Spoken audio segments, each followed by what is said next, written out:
আসসালামু আলাইকুম। স্বাগতম মা কুকিং হাউস চ্যানেলের পক্ষ থেকে। আমি আবার আপনাদের সাথে শেয়ার করতে যাচ্ছি আলু বেগুন দিয়ে রুই মাছ ভেজে রান্না করব। আজ আমি প্রথমে চুলায় কড়াই বসিয়ে দিয়েছি। কড়াইয়ের মধ্যে থাকা পানিগুলো শুকিয়ে এলে দিয়ে দিয়েছি হাফ কাপ সয়াবিন তেল। তেলটি খুব ভালোভাবে গরম হয়ে গেলে দিয়ে দিয়েছি 1 চিমটি জিরা। আপনারা চাইলে জিরাটা নাও দিতে পারেন। জিরাটা খুব বেশি ভাজা যাবে না, কয়েক সেকেন্ড ভেজে নিয়ে দিয়ে দিলাম 2টি পেঁয়াজ কুচি। পেঁয়াজ কুচিতে সামান্য একটু লবণ দিয়ে দিলাম যেন খুব তাড়াতাড়ি পেঁয়াজটা ভাজা হয়ে যায়। প্রায় 1 মিনিট সময় ধরে আমি পেঁয়াজগুলোকে খুব ভালোভাবে ভেজে নেব। পেঁয়াজটা খুব ভালোভাবে ভাজলে রেসিপিটা খুবই সুস্বাদু হয়। পেঁয়াজটা ভাজা হয়ে গেলে আমি এখানে একটা পাকা টমেটো কুচি করে কেটে নিয়েছি, সেই পাকা টমেটোটা দিয়ে দেব। পাকা টমেটো কুচি করে দেব এই জন্যে যে টমেটোটা আমি ভেজে গালিয়ে ফেলবো। টমেটোটা ভেজে গলিয়ে গেলে রেসিপির কালারটাও খুব সুন্দর আসে এবং স্বাদটাও অনেক গুণ বেড়ে যায়। ভিউয়ার্স, অবশ্যই আপনারা একটু সময় নিয়ে পেঁয়াজটা খুব ভালোভাবে ভেজে নেবেন। পেঁয়াজ ভাজা হয়ে গেছে, দিয়ে দিলাম হাফ চামচ হলুদের গুঁড়া, দিয়ে দিলাম সামান্য একটু জিরা বাটা এবং রসুন বাটা। এই পর্যায়ে দিয়ে দিলাম 6 থেকে 7টি কাঁচামরিচ। সামান্য একটু পানি দিয়ে দিলাম যেন হলুদের গুঁড়া পুড়ে না যায়। যেহেতু হলুদের গুঁড়া দিয়েছি, পানি দিলে মশলাটা খুব সুন্দর স্মুথ হবে। এবার আমি সবগুলো মশলা এবং কাঁচামরিচগুলোকে আরও 1 মিনিট সময় ধরে মিডিয়াম টু লো আঁচে ভেজে নেব। এ পর্যায়ে দিয়ে দিয়েছি পাকা টমেটো। পাকা টমেটোটা আমি একটু পাতলা পাতলা করে কুচি করে কেটে দিয়েছি, কেননা আমি টমেটোটাকে গলিয়ে ফেলবো।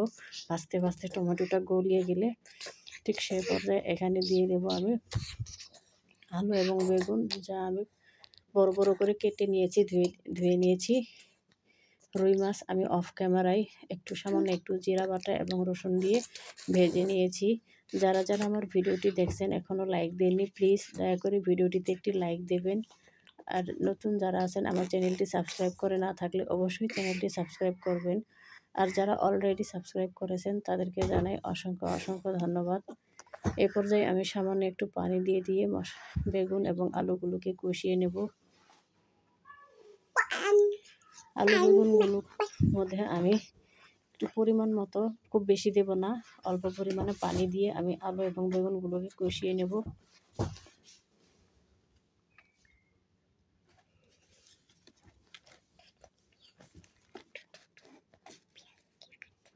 আলু এবং বেগুনগুলো কষানোর জন্য আমি দিয়ে দিলাম সামান্য একটু লবণ, স্বাদ মতো লবণ। এই পর্যায়ে আমি ঢাকনা দিয়ে ঢেকে প্রায় 10 মিনিট মিডিয়াম টু লো আঁচে সিদ্ধ করে নেব। ভিউয়ার্স, আমার ভিডিওটি যদি আপনাদের কাছে একটু হলেও উপকারী মনে হয়, প্লিজ আমার চ্যানেলটি সাবস্ক্রাইব করবেন এবং আমার ভিডিওগুলো বন্ধু বান্ধব ও আত্মীয় স্বজনদের সাথে শেয়ার করবেন। ফিরে এলাম 10 মিনিট পর। এবার আমি সবজিগুলোকে একটু নেড়ে চেড়ে নিচ্ছি যেন মশলাগুলো সমানভাবে সব জায়গায় ছড়িয়ে পড়ে। এমনকি সবজিগুলোর নিচের অংশ উপর অংশগুলো নিচের দিকে দিলাম যেন খুব ভালোভাবে সিদ্ধ হয়।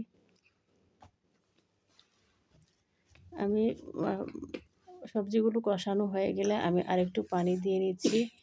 এই পর্যায়ে আমি ঢাকনা দিয়ে ঢেকে কমপক্ষে আরও 5 মিনিট মিডিয়াম টু লো আঁচে সিদ্ধ করে নেব। ঢাকনা দিয়ে ঢেকে আমি কমপক্ষে আরও 5 মিনিট মিডিয়াম টু লো আঁচে সিদ্ধ করে নেব।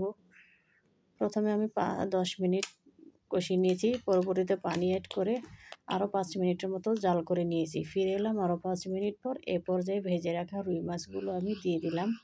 আপনারা যে কোনো ধরনের বড় মাছ এইভাবে আলু বেগুন দিয়ে রান্না করলে খুবই সুস্বাদু হবে আপনাদের রান্না। আপনারা যদি আমার টিপস ফলো করেন অবশ্যই আপনাদের রান্নাও হবে খুবই সুস্বাদু। যারা লবণের পরিমাণটা বুঝতে পারেন না তারা প্রথম দিকে লবণটা কম দিবেন, রেসিপি নামানোর আগে একটু দেখে নেবেন, লাগলে আরেকটু দিয়ে দিবেন। তো আমি আরও 2 মিনিট জাল করে নিলাম। তো আমার রেসিপিটা হয়ে গেছে বন্ধুরা। আজ এই পর্যন্তই। আল্লাহ হাফেজ।